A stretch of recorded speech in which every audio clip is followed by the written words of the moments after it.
मोदी पर किए ये जो सक्सेसन प्लान रो इश्यू एटा गोटे यार किछि ना किछि आपनको छाप मिलिबो एई मंत्रिमंडल संप्रसारण। आपण कोन भाबुचंदी मोदी उत्तराधिकारी पाई कि गोटे प्रस्तुति पर्व भितर भितर चलछि? निश्चित रूप आरंभ हो जिवा कथा चलीवा कथा आउ कामर प्लान इतो हेतला तार मंद उद्देश्य या थिला आउ सक्सेसर कथा एग्जैक्टली आउ हुए तो एटा ही गोटे बड़ मूल कारण हेई पारे कहीं बारंबार ए मंत्रिमंडल संप्रसारण विषय चर्चा होछि किंतु हो नै सेटा गोटे कथा। तापरे आउ गोटे जिंस जोटा आपण कहले काहे कि विलंब होछि पद पदवी कथा टिके भाबिबा दुईटी तीनोटी पद को नहीं निश्चित रूपे परिवर्तन हबो काहे कि ना जदि लोकंक भितरे गोटे कोनोसी जिंस को नहीं असंतोष और आक्रोश बहुत थाए आउ सेही समय रे जदि ता सेही विभाग रो जो मंत्री थांती तांकू बदली दिया जाए गोटे गोटे एटा गोटे ऑप्टिक्स पई करा जाए। देखो तीनोटी बड़ जिंस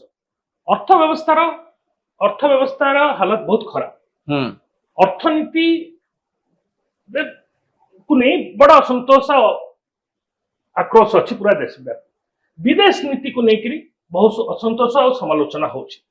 तृतीय शिक्षा को लेकर जो पेपर लीक है यही तीन मंत्रालय इंचार्ज जो मैंने अच्छा जमी कहले निर्मला सीतारमण जयशंकर धर्मेंद्र प्रधान जदि कहार विकेट पड़ार अच्छी एक मंत्रिमंडल संप्रसारण रे तो यांकर प्रोबेबिलिटी बहुत बेसी एबे कथा होची एमानकर विकेट पड़िले जेमिति कहले आपण कहउचंती निर्मला सीतारमण कोन शिक्षा रे जाई परिबे कि होय तो जाई परिबे काहे कि से फाइनेंस मिनिस्टर थिला बेले से फाइनेंस मिनिस्टर चलो नथले पीएमओ चलोथला शिक्षा मंत्रालय रे गले आरएसएस चलेबो तेनु से तो ऑलरेडी प्रूवन कि असुविधा किछि हबो नै बैकडोर ड्राइविंग बैकसीट ड्राइविंग के आउ के करबो। द्वितीय कथा होची धर्मेंद्र प्रधान को शिक्षा मंत्रालय को हटाइबा पाई अनेक प्रेशर आउ हुए तो से गोटे परिवर्तन हो पारे। तृतीय कथा है जयशंकर मु जहाँ शुणवे आरएसएस रे असंतोष अनेक अच्छी तो से हुए तो एबे कहले आपण लाभवान किए लाभवान हेबे गोटे ना आपण मेंशन कले नै मते लागुची जहाँ सहित ओडिशा कनेक्शन अच्छी मते लागुची ए मंत्रिमंडल संप्रसारण रे हुए तो अश्विनी वैष्णव को गोटे बड़ विभाग मिल पारे। अश्विनी वैष्णव तो ऑलरेडी बड़ विभाग रे अछि खाली जदी फाइनेंस रे तांको अणा जाए आश्चर्य हेबि नै आपण कहउचंदी अश्विनी वैष्णव मध्ये अर्थमंत्री हेई पारंती काहे कि ना आजि का समय रे मंत्रिमंडल रे केंद्रीय मंत्रिमंडल रे किए मोदी अमित शाह पर जदि किए गोटे खासम खास सी हेले अश्विनी वैष्णव आ सी गोटे बहुत बड़ इंपोर्टेंट विभाग हैंडल करचंती जोटा हला आईटी डिजिटल टेक्नोलॉजी आगो को जाई कि डिजिटल टेक्नोलॉजी रो सब जिंस रेगुलेशन टैक्सेशन इश्यूज गुडी को आसीबो तेनु सेथिरे वित्त मंत्री भी बहुत बड़ रोल थाए तेनु आ सेटा ताटू बेसी इंपोर्टेंट होची जे मोदी चाहिबे गोटे टेक्नोक्रेट को फाइनेंस मिनिस्टर रे बसेवा पे वे तो सेति शक्तिकांत दास ही पारंती और अश्विनी वैष्णव मध्ये ही वे तो किए बाहरु गोटे पूरा टेक्नोक्रेट को आनिकरी नॉन पॉलिटिकल लोक को भी सेठी बसाई जाई पारे एटार भी संभावना गोटे। ओके रब बाबू मु ए आलोचना को शेष करिया पूर्व मोर खाली गोटे कथा कहबार अछि ओडिशा मंत्रिमंडल कोन ए केंद्र मंत्रिमंडल सहित संपर्कित मोहन माझी ए पर्यंत काहे कि रिसफल करि पारुना संप्रसारण काहे कि मंत्रिमंडल हे पारु गोटा दृष्टि केंद्र सहित आपण देखु ओडिशा मंत्रिमंडल की आपण जे मन अछि तो ओडिशा मंत्रिमंडल हैला मोहन चरण माझी मुख्यमंत्री और 16 जन मंत्री हेले समस्त दिल्ली द्वारा मनोनीत होते मुख्यमंत्री मोहन माझी को कहा मंत्री भाव में नॉमिनेट करना सुपारिश क्रमे कि मंत्री है सत्य हवा नवा फल मंत्रिमंडल अनेक विभ्रांति असुविधा जहाँ देखा तार मुख्य कारण हूँ जो सरकार गठन रे जब दिल्ली देखो प्रधानमंत्री नेतृत्व कर्तृत्व के चैलेंज करार अच्छे कि नहीं किंतु एठी जोटा मुख्यमंत्री राज्य रहा कथा किंतु एटा ओडिशा रे नहीं आपण देखते नवीन पट्टनायक मंत्रिमंडल जहाँ मोहन माझी मंत्रिमंडल से नुहे तार कारण हूँ मंत्री मान सुपारिश क्रमे ही जो हवा कथा मुख्यमंत्री से मुख्यमंत्री से तेणु अनेक कथार से मुख्यमंत्री नेतृत्व कर्तृत्व प्रतिष्ठा हो पार से मंत्रिमंडल संप्रसारण जरूरी 6 जन मंत्री जरूरी एगेन मुझे कहूँ ଏଇ ଯୋଉମାନେ ମନ୍ତ୍ରୀ ହେଇଛନ୍ତି ଆପଣ ଦେଖିବେ ଅଧିକାଂଶ ହଉଛନ୍ତି ସେତେବେଳେ ଯୋଉ ହେଇଥିଲା 90% ସେମାନେ ଧର୍ମେନ୍ଦ୍ର ପ୍ରଧାନଙ୍କର ଚଏସ୍। ସୋ ଧର୍ମେନ୍ଦ୍ର ପ୍ରଧାନକୁ ରାଜ୍ୟ ସରକାର ରାଜ୍ୟ ବ୍ୟବସ୍ଥାରେ ତାଙ୍କୁ ଦୂରେ ରଖାଯାଇଛି ନିଶ୍ଚିତ ଭାବରେ। କିନ୍ତୁ ଏଇ ମନ୍ତ୍ରୀମାନେ ଯୋଉମାନେ ହେଇଛନ୍ତି ସେମାନେ ଧର୍ମେନ୍ଦ୍ର ପ୍ରଧାନଙ୍କର କେନ୍ଦ୍ରମନ୍ତ୍ରୀ ଅଛନ୍ତି, ତାଙ୍କ ପ୍ରତି ଆନୁଗତ୍ୟ କାହାର ଯାଇନି। So Dharmendra Pradhan what happens to Dharmendra Pradhan at Delhi, ତାପରେ ମଧ୍ୟ ଓଡିଶା ମନ୍ତ୍ରିମଣ୍ଡଳ ଏମାନଙ୍କର ଯୋଉ ଓଡିଶାର ନେତା ମାନେ ଚାହୁଁଛନ୍ତି ନାଇଁ ନାଇଁ ନାଇଁ ସେଇଟା ହେଲେ ଯୋଉମାନେ ଏଠି କରିବାର ଯୋଉ ଗ୍ରୀନ ସିଗ୍ନାଲ ମିଳୁନାହିଁ ବୋଲି ଆପଣ ଭାବୁଛନ୍ତି କେନ୍ଦ୍ରମନ୍ତ୍ରୀ, ଏଇଟା ଗୋଟେ ଜାତୀୟ ଦଳ, ପ୍ରଧାନମନ୍ତ୍ରୀ ମୋଦି ଅମିତ ଶାହ ବା ତାଙ୍କର ସବ ସେଠୁ ଦିଲ୍ଲୀରୁ ଗ୍ରୀନ ସିଗ୍ନାଲ ନ ମିଳିଲେ ଗ୍ରୀନ ସିଗ୍ନାଲ କାହିଁକି ମିଳୁନି ଏଇ ସକାଶେ ମିଳୁନି। ମୁଁ ଭାବୁଛି ଗ୍ରୀନ ସିଗ୍ନାଲ ନ ମିଳିବାର ମୁଖ୍ୟ କାରଣ ହଉଛି ଏଇଟା। ଆପଣ ଦେଖନ୍ତୁ ଦିଲ୍ଲୀର ହାଇକମାଣ୍ଡ କଣ ଭାବୁଛନ୍ତି ଧର୍ମେନ୍ଦ୍ର ପ୍ରଧାନଙ୍କ ସହିତ ଯୋଡା ହେଇଛି ମନ୍ତ୍ରୀ ମାନେ ମନ୍ତ୍ରିମଣ୍ଡଳ ଯେ ସେଇଥିପାଇଁ ତାଙ୍କୁ ଅଟକେଇ ଉଠୁଛନ୍ତି। ହଁ ମୁଁ ଭାବୁଛି ଗ୍ରୀନ ସିଗ୍ନାଲ ମିଳୁନାହିଁ, କାରଣ ଗ୍ରୀନ ସିଗ୍ନାଲ ଦବାରେ ଯୋଉମାନଙ୍କର ପ୍ରମୁଖ ଭୂମିକା ଅଛି ଦିଲ୍ଲୀରେ ସେଠି କିଛି ନା କିଛି ଧର୍ମେନ୍ଦ୍ର ପ୍ରଧାନଙ୍କର ଭୂମିକା ଅଛି।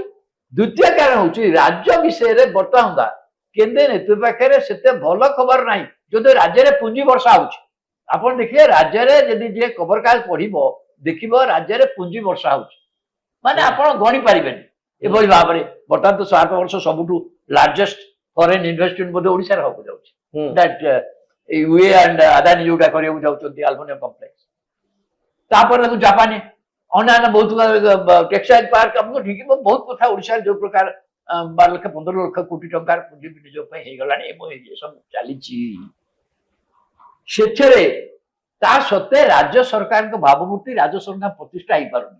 ରାଜ୍ୟ ସଂକ୍ରାନ୍ତରେ କେନ୍ଦ୍ର ସରକାର ଆଇବି ତାଙ୍କର ଇଣ୍ଟେଲିଜେନ୍ସ ବ୍ୟୁରୋ ଜରିଆରେ ଯୋଉ ରିପୋର୍ଟ ପାଉଛନ୍ତି ଦ୍ୟାଟ ଇଜ ଭେରି ନେଗେଟିଭ। ଯଦି ପ୍ରଧାନମନ୍ତ୍ରୀ ଆସି ମୋହନ ମାଝୀଙ୍କ ପ୍ରଶଂସା କରିଛନ୍ତି, ମୋହନ ମାଝୀଙ୍କ ନେତୃତ୍ୱରେ ଓଡିଶାରେ ବିକାଶ ଧାରା ତ୍ୱରାନ୍ୱିତ ହୋଇଛି ବୋଲି କହିଛନ୍ତି, ମନ୍ତ୍ରିମଣ୍ଡଳ ସମ୍ପ୍ରସାରଣ ସେଇ ସକାଶେ ଏକରେ ମୁଁ କହିଲି ଧର୍ମେନ୍ଦ୍ର ପ୍ରଧାନ ଗୋଟେ ରହିଲା, ଧର୍ମେନ୍ଦ୍ର ପ୍ରଧାନ କଥା ସେଟିଲ କରୁନାହାନ୍ତି।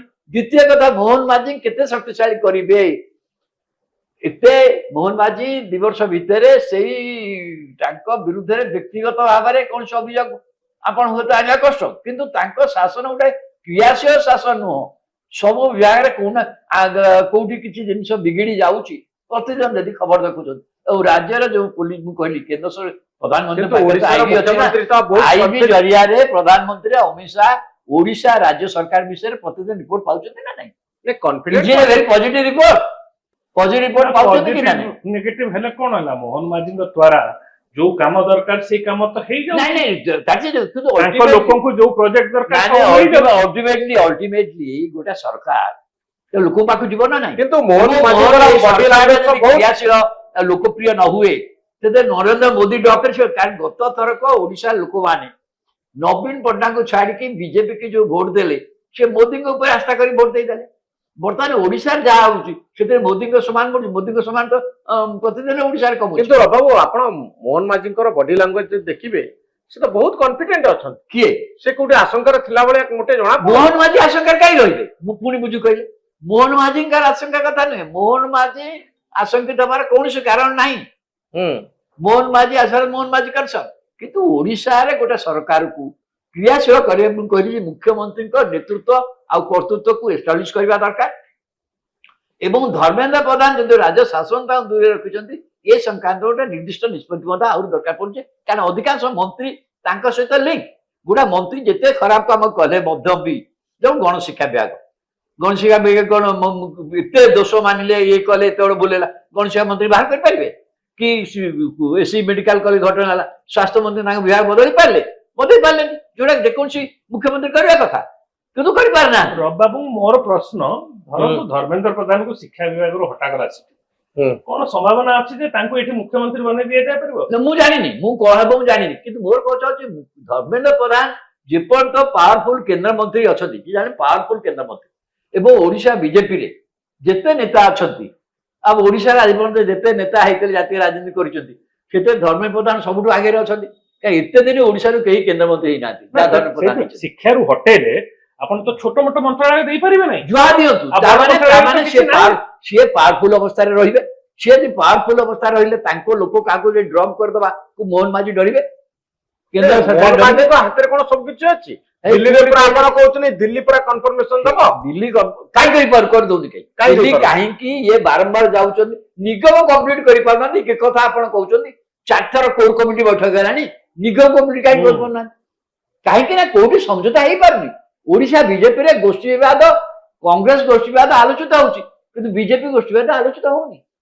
ବିଜେପିରେ ସବୁଠୁ ବେଶୀ ଗୋଷ୍ଠୀ ବିବାଦ ଅନେକ ଗୋଷ୍ଠୀ ବିବାଦ ଅଛି। ହଁ ଆଉ ଇଏ ତେଣୁ ଗୋଟେ ସହମତି ହାସଲ ହେଇପାରୁନି। ରାଜ ବାବୁ ଆପଣ ଭାବୁଛନ୍ତି କେବେ ସୁଦ୍ଧା ଗୋଟେ ସ୍ପଷ୍ଟ ଚିତ୍ର ମିଳିବ ବୋଥ ଓଡିଶା ଆଉ ସେଣ୍ଟର ସମ୍ପର୍କରେ? ନା ଦେଖନ୍ତୁ ମତେ ଲାଗୁଛି କେନ୍ଦ୍ରର ମନ୍ତ୍ରିମଣ୍ଡଳ ସମ୍ପ୍ରସାରଣ ଅନେକ ଲୋକ କହୁଛନ୍ତି ଯେ ପ୍ରଧାନମନ୍ତ୍ରୀ ଚାଲିଗଲେ ଆଜି ତ ସିଏ ଇଣ୍ଡୋନେସିଆରେ ଅଛନ୍ତି ଆଉ 6 ଦିନିଆ ଯାତ୍ରା ବୋଧେ ତାପରେ 20 ତାରିଖକୁ ପାର୍ଲାମେଣ୍ଟ ଆରମ୍ଭ ହଉଛି ଆଉ ହେଇପାରିବନି। ତ ଯଦି ହେବାର କଥା ଏଇ 13 ରୁ ନେଇ 20 ତାରିଖ ପର୍ଯ୍ୟନ୍ତ ମାତ୍ର ଗୋଟେ ସପ୍ତାହର ୱିଣ୍ଡୋ ଅଛି। ଯଦି ଏପର୍ଯ୍ୟନ୍ତ ବୁଝାମଣା ସବୁ କିଛି ହେଇନାହିଁ ତାହେଲେ ମନସୁନ ସେସନ ଆଗରୁ ହେବାଟା ଟିକେ କଷ୍ଟକର। ତାହେଲେ ମନସୁନ ସେସନ ଅଗଷ୍ଟ 14 କୁ ସରିବ ତାହେଲେ ଆପଣ ଆଶା କରିପାରିବେ ଅଗଷ୍ଟ ଏଣ୍ଡ ଆଡକୁ ହବ। ତାହେଲେ ଓଡିଶାରେ ମଧ୍ୟ ସେଇ ଅଗଷ୍ଟ ଏଣ୍ଡ ଆଡକୁ ହବ। ଓଡିଶାର ଆଗ ସେଇଠି ହବ ସେଇଟା ହବ ସେଇଟା ବହୁତ ବଡ ଆଗ ସେଠି ହବ ତାପରେ ଏଠି ହବ। ତାପରେ ଏଠି ଯଦି କିଛି ଏଠି ହୁଏତ କିଛି ମାଇନର ରିଜିକ ହେଇପାରେ କିନ୍ତୁ ଯୋଉ ଆପଣ ଯୋଉ ଆଶା କରୁଛନ୍ତି ଏଠି କଣ ଗୋଟେ ବଡ ଯୋଉଟା ରବି ବାବୁ କହିଲେ ଆପଣ ଗୋଟେ ଯୋଉ ଜିନିଷଟା ମୁଁ କହିଦଉଛି 2014ରେ ଯେତେବେଳେ ମୋଦି ସରକାର ଆସିଲେ ଅରୁଣ ଜେଟଲୀ ଡିସାଇଡ କଲେ 8ଟା ମନ୍ତ୍ରାଳୟ ସିଧା ତାଙ୍କରି ଲୋକ ଯୋଉଥିରେ କି ଧର୍ମେନ୍ଦ୍ର ପ୍ରଧାନ ବି ସେତେବେଳେ ତାଙ୍କ ଲୋକ ଥିଲେ ବଡ ମନ୍ତ୍ରାଳୟ ସବୁ ଯାକ ସିଏ ନେଇଗଲେ। କାହିଁକି ନା ମୋଦି ସେତେବେଳେ କହୁଥିଲେ ମେ ତ ଦିଲ୍ଲୀ କା ସଡକ ନା ପୁରାଣ କାହିଁକି ନା ମୋଦିଙ୍କୁ ଦିଲ୍ଲୀର ଖେଳଟା ସେ ପର୍ଯ୍ୟନ୍ତ ଠିକ ସେ ଜଣା ନଥିଲା 2019 ପର୍ଯ୍ୟନ୍ତ ସେମାନେ ଇନଚାର୍ଜ ହେଇଯାଇଥିଲେ। ଠିକ ସେଇଭଳି ଓଡିଶାରେ ଯେ ଅଚାନକ ଯେତେବେଳେ ସରକାର ଏମାନେ ଗଠନ କଲେ ବିଜେପି ପାଇଁ କିଏ ସେଠି କଣ ହବ ଗୋଟିଏ ମାତ୍ର ମେନ୍ ଚ୍ୟାନେଲ ଥିଲେ ଧର୍ମେନ୍ଦ୍ର ପ୍ରଧାନ। ତେଣୁ ସବୁ ଲୋକ ଧର୍ମେନ୍ଦ୍ର ପ୍ରଧାନଙ୍କର ହିଁ ସବୁ ଲୟାଲିଷ୍ଟ ଗୁଡିକୁ ମନ୍ତ୍ରୀ ପଦ ଦେଇ ଦିଆଗଲା। ଏପରିକି ଚିଫ ମିନିଷ୍ଟର ଅଫିସରେ ଯେତେ ବଡ ବଡ ପଦବୀ ନେଇକି ସରକାରୀ ଅଫିସର ରହିଲେ ସିଏ ବି ଧର୍ମେନ୍ଦ୍ର ପ୍ରଧାନଙ୍କ ଲୋକ ରହିଲେ। ଆମେ ପରବର୍ତ୍ତୀ ସମୟରେ କଣ ଦେଖିଲୁ ଧୀରେ ଧୀରେ ସେଥିରୁ ଧର୍ମେନ୍ଦ୍ର ପ୍ରଧାନଙ୍କର ଅନେକ ଲୋକକୁ ଅଲଗା ଜାଗାକୁ ଟ୍ରାନ୍ସଫର କରି ଦିଆଗଲା। ମୁଁ ଯାହା ଶୁଣୁଛି ରବି ବାବୁ ଗୋଟେ 90% ଡେଟା ଦେଲେ ମୁଁ ଯାହା ଦେଖୁଛି ଏବେ ଏଇ ଯୋଉ ମନ୍ତ୍ରିମଣ୍ଡଳରେ ଅନେକ ଲୋକ ଯୋଉମାନଙ୍କୁ ଆଗରୁ ଭାବାଯାଉଥିଲା କି ଧର୍ମେନ୍ଦ୍ରଙ୍କର ଲୟାଲିଷ୍ଟ ସିଏ ବି ତାଙ୍କର ଲୟାଲିଟି ସିଫ୍ଟ କରି ସାରିଲେଣି। ନା କିଛି କିଛି ଲୋକ କରିଲେ ନାହିଁ। ତ ମୁଁ ଗୋଟେ ହାଇପୋଥେଟିକାଲ କ୍ୱେଶ୍ଚିନ କହିବି ଯଦି ଧର୍ମେନ୍ଦ୍ର ପ୍ରଧାନ ପୁଣି ଥରେ ପାୱାରଫୁଲ ହେଇଗଲେ ସେଣ୍ଟରରେ ତ କଣ ହବ ତାର ଇମ୍ପାକ୍ଟ କଣ ପଡିବ?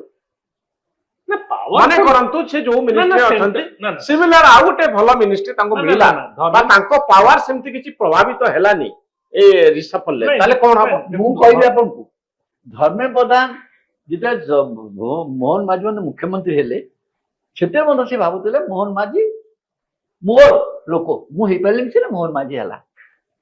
ଏବେ ମଧ୍ୟ ତାଙ୍କର ଇଚ୍ଛା ଯେ ଦିଲ୍ଲୀ ରହିଲେ ମଧ୍ୟ ସିଏ ମୁଖ୍ୟମନ୍ତ୍ରୀ ନହେଲେ ମଧ୍ୟ ବି ଏଠି ଯୋଉ ଶାସନ ବ୍ୟବସ୍ଥା ଚାଲିବ ସେ ତାଙ୍କ ଇଙ୍ଗିତରେ ଚାଲିବ। ଯୋଉଟାକୁ ବନ୍ଦ ହେଇଯାଇଛି ବୋଲି ଅବ୍ୟବସ୍ଥା ହଉଛି ସେଟା ବନ୍ଦ ହେଇଯାଇଛି। ଯଦି ଧର୍ମେନ୍ଦ୍ର ପ୍ରଧାନ ତାଙ୍କ ପୋଜିସନକୁ ରିଟେନ୍ କରିପାରିଲେ ରିସଫଲ ପରେ ତ ଆପଣ ଭାବୁଛନ୍ତି କଣ ଇମ୍ପାକ୍ଟ ହବ? ମାନେ ଓଡିଶାରେ ସେମିତି ସିଏ ଯଦି ସେଇ ପାୱାରଫୁଲ ଅବସ୍ଥାରେ ରହିଲେ ଏବଂ ଓଡିଶା କଂଗ୍ରେସରେ ବର୍ତ୍ତମାନ ଓଡିଶା ସରକାର ଯୋଉ ଓଡିଶା ବ୍ୟବସ୍ଥାର ଯୋଉ ଷ୍ଟାଣ୍ଡ ନେଇଛି to keep Dharmendra Pradhan away from Odisha administration ଭାବରେ ମୁଁ ଭାବୁଛି ସେଇଟା କୋଉଠି ନା କୋଉଠି ଏଇ ଯୋଉ ଥଲଥଲ ଅବସ୍ଥାଟା ଯୋଉଟା ରହିଛି ବର୍ତ୍ତମାନ ସେ ଅସ୍ଥିରତା କଣ୍ଟିନ୍ୟୁ କରିବ। ଅସ୍ଥିରତା କଣ୍ଟିନ୍ୟୁ କରିବ। ପାୱାରଫୁଲ ମତେ ମୁଁ ଭାବେ ନା ଯେ ବିଜେପିରେ କୌଣସି ଲୋକ ପାୱାରଫୁଲ ବିଜେପିରେ ମାତ୍ର 2ଟି ଲୋକ ପାୱାରଫୁଲ। ଓଡିଶା ଲୋକଙ୍କ ପାଇଁ ସେ ପାୱାରଫୁଲ ନୁହଁ। ଓଡିଶା ଆପଣ ଦିଲ୍ଲୀ ପାଇଁ ପାୱାରଫୁଲ ନୁହଁ ଓଡିଶା ଲୋକ ପାଇଁ ହି ଇଜ ଭେରି ପାୱାରଫୁଲ। କିନ୍ତୁ ଯଦି ଓଡିଶାରେ ଅଦଳ ବଦଳ କରିବାର ଡିସିସନ ମୋଦି ଆଉ ଶାହ ନେବେ ସିଏ ନେବେ ତାକୁ କଣ ଧର୍ମେନ୍ଦ୍ର ପ୍ରଧାନ ଅଟକେଇ ପାରିବେ? ତ ରିସଫଲର ଗୋଟିଏ ପ୍ରଭାବ କେନ୍ଦ୍ର ସରକାର ଯୋଉ ମନ୍ତ୍ରିମଣ୍ଡଳ ସମ୍ପ୍ରସାରଣ କରିବେ ତାର ଏକ ଜବରଦସ୍ତ ପ୍ରଭାବ ଓଡିଶା ଆଡମିନିଷ୍ଟ୍ରେସନ ଉପରେ ଅଛି ଓଡିଶାର ପଲିଟିକ୍ସ ଉପରେ ଅଛି। ସବୁ କିଛି ନିର୍ଭର କରୁଛି ଯେ ମନ୍ତ୍ରିମଣ୍ଡଳରେ କାହାର ସ୍ଥାନ କଣ ରହୁଛି କିଏ କେତେ ଗୁରୁତ୍ୱ ପାଉଛନ୍ତି ଆଉ କିଏ କେତେ ପୋଜିସନକୁ ମନମୋହନ ସାମଲ ଯଦି କେନ୍ଦ୍ରମନ୍ତ୍ରୀ ହେଇଯିବେ ସପୋଜ ଜଣେ ନୂଆ ରାଜ୍ୟ ସଭାପତି ଆସିବେ ନା ନୂଆ ଇକ୍ୱେସନ ତିଆରି ହବ।